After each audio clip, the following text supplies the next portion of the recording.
ज्ञानवापी मस्जिद मस्जिद थी और जब तक अल्लाह दुनिया को कायम रखेगा मस्जिद रहेगी इंशाअल्लाह ताला। और हमारा काम यह है कि हम अपने मस्जिदों को आबाद रखें। हमारी भी जिम्मेदारी है कि रमजान हो गया तो मस्जिद के दरो दीवार तरसती है कि कहां गए वो लोग जो रमजान के 30 दिन अल्लाह के घर में आकर सर्वसजूद हो रहे थे। तो याद रखो, मस्जिदों की हिफाजत पहले हमको अपनी महल्लों की मस्जिदों को आबाद रख के रखना। अगर हम अपने महल्लों की, गांव की मस्जिद को आबाद रखेंगे तो ये शैतानी ताकतें जो ललचाई हुई नजरों से हमको अपनी तहजीब से महरूम करना चाहती हैं, इनको पैगाम मिल जाएगा कि अब दोबारा मुसलमान भारत का मस्जिद खोने को तैयार नहीं है। और ज्ञानवापी मस्जिद के बारे में टीवी चैनल पर बहुत शाम में 6 बजे, रात में 9 बजे बैठकर ये बहुत दर्ज देते हैं। ये हमको सिखाते हैं मस्जिद क्या है क्या नहीं है, मकसद क्या है कि बीजेपी को और तमाम इन पार्टियों को ये लोग बचाने का काम करते हैं। ज्ञानवापी मस्जिद क्या है? 1991 में हाई कोर्ट ने स्टे दे दिया, तो आप अक्टूबर 2021 में जाते हैं, वही मुतालबा करते हैं। लोअर कोर्ट फैसला देता, मैंने कहा उस फैसले की मैं मुखालिफत करता हूं, तो ये लोग डराते हैं मुझको। आप कैसे कोर्ट के खिलाफ बोल सकते हैं? बोल सकते हैं कोर्ट के खिलाफ, इज्जत से इख्तलाफ कर सकते हैं। भारत है, कोई नॉर्थ कोरिया का सरबरा यहां का प्रधानमंत्री नहीं है। हम बोले, टीवी चैनल वाले आकर हमसे पूछे, तुमने कहा कि 91 में पार्लियामेंट ने कानून बनाया जिसमें कहा गया कि 15 अगस्त 47 को जो मस्जिद और मंदिर थी वो वही मौक़िफ़ उसका रहेगा। अब आकर ये बोलते नहीं, सर्वे हुआ, वीडियोग्राफी हुई, तो आपको क्या तकलीफ है?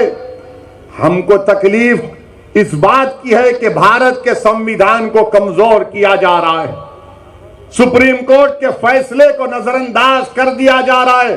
और अहमकों जो मुझसे सवाल कर रहे, वो 91 का सेक्शन 4 सब सेक्शन 2 पढ़ लो। सेक्शन 4 सब सेक्शन 2 साफ तौर से कहता है कि जो 15 अगस्त 47 को था वही रहेगा। मगर मेरे अजीज दोस्तों और बुजुर्गों, याद रखिए मेरी इस बात को, जब मैं 21 साल का था तो बाबरी मस्जिद को मुझसे छीन लिया गया। अब हम वही 19-20 साल के बच्चों की आंखों के सामने दोबारा मस्जिद को नहीं खोएंगे इंशाअल्लाह ताला। क्या आप तमाम लोग अहद लेते हैं कि हम कोई मस्जिद को नहीं खोएंगे? क्या आप अहद लेते हैं कि अब हम कोई मस्जिद को नहीं खोएंगे? अगर अहद लेते हैं तो हाथ उठाकर कहिए नारे तकबीर, नारे तकबीर।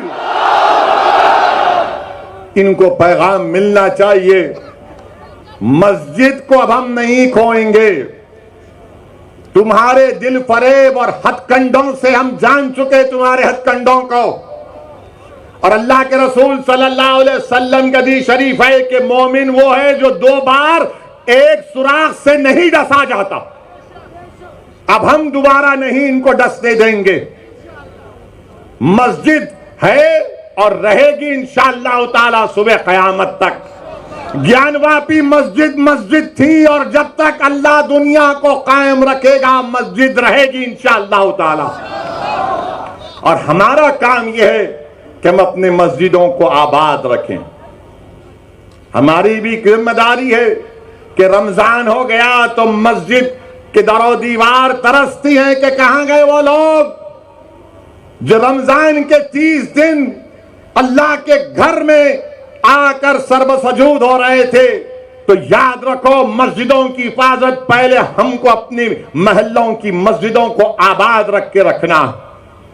अगर हम अपने महल्लों की, गांव की मस्जिद को आबाद रखेंगे तो ये शैतानी ताकतें जो ललचाई हुई नजरों से हमको अपनी तहजीब से महरूम करना चाहती हैं, इनको पैगाम मिल जाएगा कि अब दोबारा मुसलमान भारत का मस्जिद खोने को तैयार नहीं है। मेरे अजीज दोस्तों और बुजुर्गों, मगर आज्ञान वापी का मसला आया, हिजाब का मसला आया, तो क्या कांग्रेस पार्टी ने कुछ कहा? कोई कांग्रेस के लीडर ने कहा? नहीं बोलेंगे। क्या समाजवादी के या आप पार्टी के किसी कायद ने कहा? नहीं बोलेंगे। क्यों नहीं बोलेंगे? क्योंकि इनको मालूम कि मुसलमान तो डराओ, इसको डराओ और डरा कर वोट हासिल कर लो। इनको मालूम कि मुसलमानों का जहन उसमें डाल दिया गया कि नहीं नहीं, आपको सरकार को बदलना है। मेरे अजीज दोस्तों और बुजुर्गों, याद रखिए मेरी इस बात को कि हुकूमत को आप नहीं बदल सकते, अपने नुमाइंदों को आप कामयाब कर सकते हैं। अरे मस्जिद का मसला आया तो नहीं बोलेंगे, हिजाब का मसला आया तो नहीं बोलेंगे, दिल्ली के जहांगीरपुरी में गरीबों की दुकानों को तोड़ दिया गया तो मुंह नहीं खोलेंगे। मैं जब दुकानों को दिल्ली में तोड़ा जा रहा था, जब बुलडोजर दुकान के पास पहुंच चुके, तो किसी गरीब ने मुझे फोन करके कहा कि ओवैसी का तुम आओगे या नहीं आओगे? मैंने कहा जरूर आऊंगा। पहली फ्लाइट लेकर दिल्ली को जब पहुंचा, हमारे दिल्ली के मजलिस के सदर कलीम हफीज साहब से कहा कि हमको जाना है।